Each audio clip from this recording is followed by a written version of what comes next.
guys, welcome back to DETALKS. I'm Levi Gates. We're here in the shop at Hawks Detail. And with me, I've got Mr. Yvan Lacroix of Optimum Polymer Technologies. Welcome, Yvan. Thanks for having me. We appreciate it. I've got, on the far right here, Mr. Steve Parrish, Dirt Dart Mobile Bike Repair. And detailing.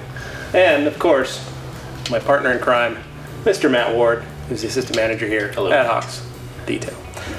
So we're going to talk about a little bit of motorcycle detailing. And as a little backdrop, we've got this beautiful Triumph Speed Triple. This bike looks clean, but it gets ridden. It's got 18,000 miles on it, we looked. 18,000 miles. And it's a 2010? Yeah, it's dealer or owner maintained. Yes. Cleans it with O&R religiously, and it looks like it. There's not a scratch on the bike. Yes, and that's one of the things that's amazing. This bike gets ridden a lot, but the customer is a very OCD person, and he really likes making sure that his bike is immaculate, especially after he rides it, because it's a beautiful bike and he wants to take care of it. So we're going to talk about some little topics today that you can do, or you can teach your customers how to do, so that they can do like this guy and keep their bike looking showroom ready at all times. So, Yvan, what's some of the things we can do? Well, first of all, a bike has a lot of different surfaces. You have shiny surfaces, or polished surfaces. You have raw metal. You have coated metals. You have matte paint. You have what some term is velvet paint. You have crinkle paint. Yep. You have rubber. You have plastics. Possibly carbon fiber. You have also leather. So you've got all these surfaces. They're all exposed. They all get water spotting. They all have, they get rubbed against. Sides of tanks get scratches from jeans and bike wear, things like that. They all need to be cleaned. And bikes are extremely, extremely intricate. People say, "Oh, it's small. It'll be a lot faster to clean than the car." That's not. Wrong answer. No flat surface. Yeah, exactly. There's no flat surface. There's no, a lot of places to hide.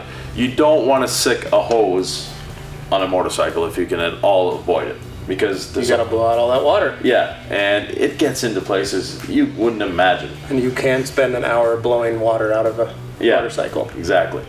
That's where a waterless wash like OptiClean comes into play. O&R definitely comes into play.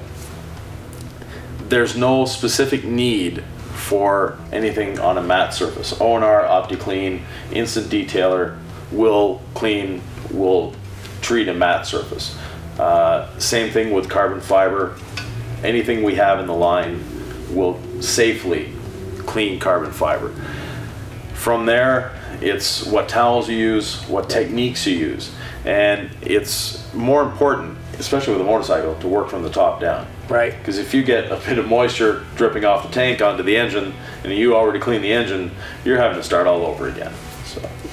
Well, and the one thing that most people don't realize is the amount of time that you need to spend on a bike. Yeah. So when you're pricing for, say, your customers, or maybe you're just a hobbyist and you're doing it for a friend, make sure you're accounting for that, because you want to have the amount of time, especially if you got something with heavy spokes. Yeah. Again, all the little crevices. This bike is known as a naked bike, so it's missing some of the fairings and things like that. Yeah. Where some bikes, you just have big surfaces that you can polish and you don't have to worry about. Yeah. But this actually has more exposed bolts and things of that nature. Right. And speaking of fairings, side bags, things like that, I'll have my customer remove those. I don't want to be responsible for those. They're fragile. They're sometimes tricky to remove. And that's smart. And I don't detail bikes on a daily basis. Yeah. So the customer generally knows his bike better than you do. Better than I do. And if the customer doesn't know it, have his bike mechanic take it off. And then he brings it to me in pieces. Yeah. And then I'll gladly, if I can't reach it, I'm not going to detail it, and I'm not going to take anything apart to reach it. So the customers are aware of that, and that's how we get into it. Yeah. On the opposite side, Steve works on dirt bikes, and they get pretty muddy.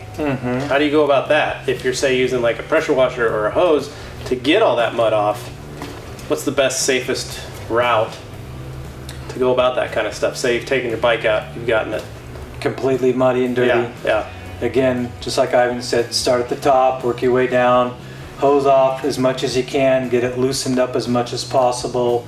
If you have to, remove some of the dirt with a little bit of a rag and stuff, but just get the heavy stuff off and then use the O&R and just go over all the surfaces. Try to avoid the tire surfaces, the sidewalls, yes, but not the rubber surfaces.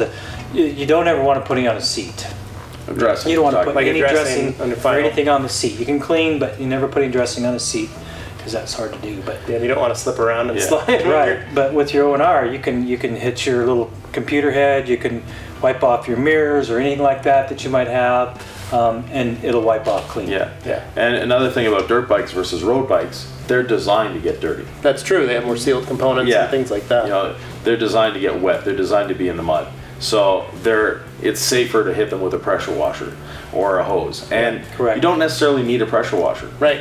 You re-wet the mud and It'll just fall it off. loosens off. Yes, Yeah. correct. Can agitate it a little bit. And Yeah. Yep. things like that. Matt set up you made a little kit for your dad. Matt's dad's in a motorcycle club, and he has a little kit set up so that he can clean it himself. You also do some maintenance on it for him. Right. But talk about some of the little kit that you set up for him. That I just gave him the regular O&R setup, bucket with the grid guard, some nice towels. He has a big red sponge to make it easy on himself.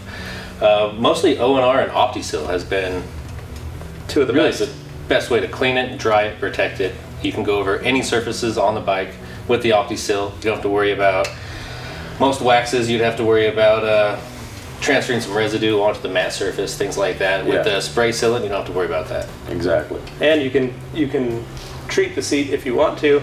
It's not going to leave it slippery, Right. slick, or any of that kind of stuff. Right. Dry and protected. Yeah.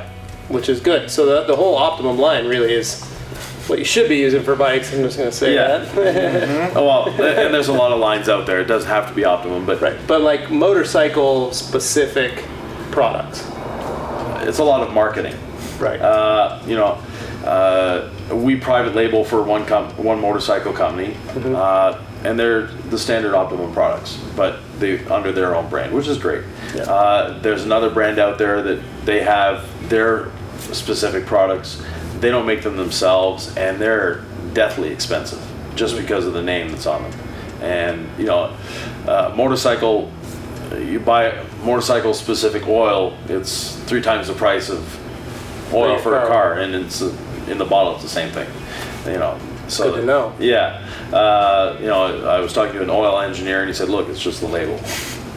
So it's the same classification of oil. So similar to like using, if you have car detailing products, Yeah. you can use them on your bike. You don't have to purchase motorcycle specific No. products. Yeah. And again, same reason. The Right. O&R line and all of Optimum's products work really well together. Yeah. So you can just use those. And a lot of road bikes, you're just getting dust on the bike. Right. You're not. You hope you're not driving through the rain. You're not driving through snow. You're not driving through de-icing liquids. You're not driving through salt. You might get a couple insects here and there. If you have OptiSeal on your bike, or even better, OptiCoat or Gloss Coat to protect it, those bugs are going to come off easy. Yep. And waterless wash like OptiClean or O&R, Annihilates bugs. yeah, it'll just come off quite easily. And if it's just dust, you can even use Instant Detailer to clean it off. We have a video Right, yep, we did. on that comparing OptiClean versus Instant Detailer, and they just work. Yeah. And any of the products, a lot of people are concerned about putting it on the wheels, putting it on the brake rotors. The first revolution of the brake rotor, any of the polymers that we have are gone. That's good to That's know. good There's to a know. lot of guys. Yeah. Cars, and there's motorcycles, bicycles. Yeah, and there's a lot of misconceptions on the internet about that. yeah. Yeah. So, Well, cool. Well, hopefully you guys enjoyed this little setup on motorcycle detailing. If you guys have any more tips and tricks, please make sure you comment below. Email me at levi@theragcompany.com. Thanks, Yvan, for coming. Always a pleasure to have you here. my pleasure. Matt, thanks for chiming in. And Steve, love having you here. Thanks for having me. And don't forget to subscribe right here. Make sure you subscribe. And for more videos, you can keep track of us right here on the Rag Company YouTube channel. Thanks for watching.